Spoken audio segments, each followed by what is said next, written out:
우리가 이 제자의 길을 걸어가려고 결심하고 살아가게 될 때 제자의 삶을 살고 싶지만 도무지 제자의 삶을 살아내지 못하는 내 자신의 연약하고 비참한 모습을 발견하게 되는 것이죠.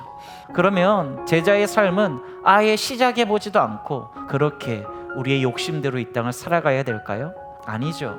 그때 바로 우리에게는 제자의 삶을 살아가게 만드는 균형 감각이 필요하다라는 겁니다.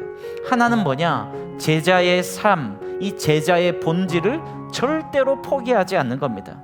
성경 말씀을 희석시키지 않는 거죠.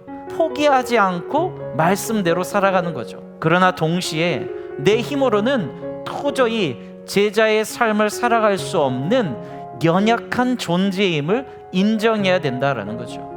그래서 내가 추구하는 성경이 말하는 높은 이상과 더불어서 내가 추구하는 그 높은 이상을 전혀 이룰 수 없는 내 연약한 실존을 명확하게 아는 게 굉장히 중요하다라는 겁니다.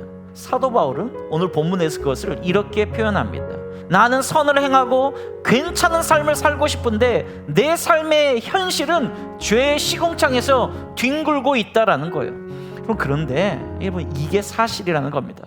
그래서 우리가 선을 행하려고 하고 하나님의 말씀을 지키려고 노력하면 노력할수록 우리가 패배를 경험할 수밖에 없다라는 거예요. 그러므로 하나님의 법을 즐거워하는 것과 죄의 법에 굴복하는 것은 여러분 서로 대립되는 게 아니에요. 바로 그게 여러분 율법의 정체라는 겁니다. 율법의 기능 안에 선을 즐거워하고 선을 쫓고 여러분 그런 게 기능도 있는 동시에 죄의 법에 무릎 꿇을 수밖에 없는 기능이 동시에 담겨 있다라는 거예요. 이렇게 율법은 우리를 정죄하게 만든다라는 겁니다. 그리고 이렇게 자기 자신에게만 관심을 갖게 만든다라는 겁니다. 그러면 어떻게 되는 거죠?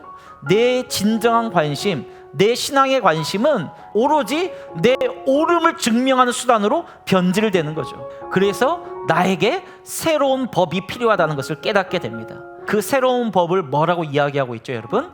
생명의 성령의 법이라고 이야기합니다. 여러분, 그게 바로 뭐라는 겁니까? 사랑이라는 겁니다. 있는 모습 그대로 우리를 받아주시는 하나님의 사랑, 나를 정죄하지 않는 하나님의 사랑이라는 거죠. 그 사랑 안에 들어온 자들에게 하나님이 이 모든 율법의 악순환의 고리에서 벗어날 수 있는 자유함을 허락하여 주셨다라는 거죠, 여러분.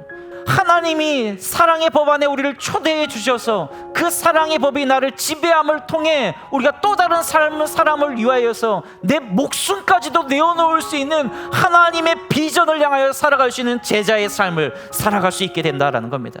사랑하는 여러분, 이 사랑 경험하고 있습니까? 바라고 기대하기는 이 사랑을 우리가 함께 경험하기를 주의 이름으로 축원합니다. 이 사랑을 포기하지 마십시오. 주님을 닮아가는 삶을 끊임없이 추구하십시오. 하지만 동시에 내가 그것을 이룰 수 없는 연약한 사람이라는 것을 인정하십시오. 그러하기에 예수 그리스도의 그 사랑 안에 날마다 머물기 위해서 우리가 살아가는 믿음의 종들 되시기를 주의 이름으로 축원합니다.